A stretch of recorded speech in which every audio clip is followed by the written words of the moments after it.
அஸ்ஸலாமு அலைக்கும் வரஹ்மத்துல்லாஹி வரகாத்துஹு. இன்றைக்கு நாம் பார்க்கக்கூடிய செய்தி முக்கியமான செய்தி, தம்பதிகளுக்கு அவசியமான செய்தி. என்ன செய்தி அப்படின்னு சொன்னால், இன்றைக்கு தம்பதிகளுக்கு மத்தியில், கணவன் மனைவிக்கு மத்தியில் அன்பு இல்லாததுனால, நேசம் இல்லாததுனால, பிரியம் இல்லாததுனால பிரிந்து போகக்கூடிய ஒரு காட்சிகளை நாம் பார்த்து கொண்டு இருக்கிறோம். அப்படி தம்பதிகள் என்றென்றும் நிலையாக இணைந்து இருப்பதற்கு என்ன வழி என்பதற்கு மார்க்கம் சொல்லக்கூடிய சில வழிகளை நாம் பார்க்க போகிறோம்.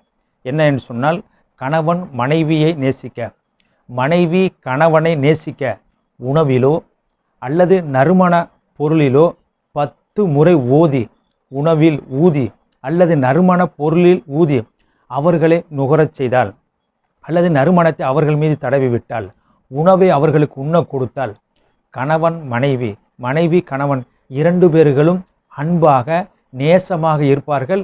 இது அல்லாஹ்வுடைய குதிரத்தை கொண்டு, அல்லாஹ்வுடைய ஆற்றலை கொண்டு இன்ஷா அல்லாஹ் இதை நீங்கள் ஓதி வாருங்கள். அந்த சூரா என்ன? சூரத்து நிசா.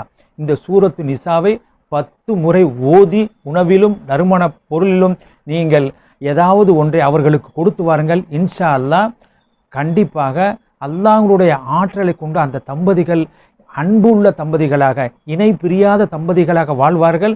இன்ஷா அல்லாஹ் இது அனுபவபூர்வமான ஒரு உண்மையாக இருக்கிறது. செய்து பாருங்கள். அஸ்ஸலாமு அலைக்கும் வரஹ்மத்துல்லாஹி வபரகாத்துஹு.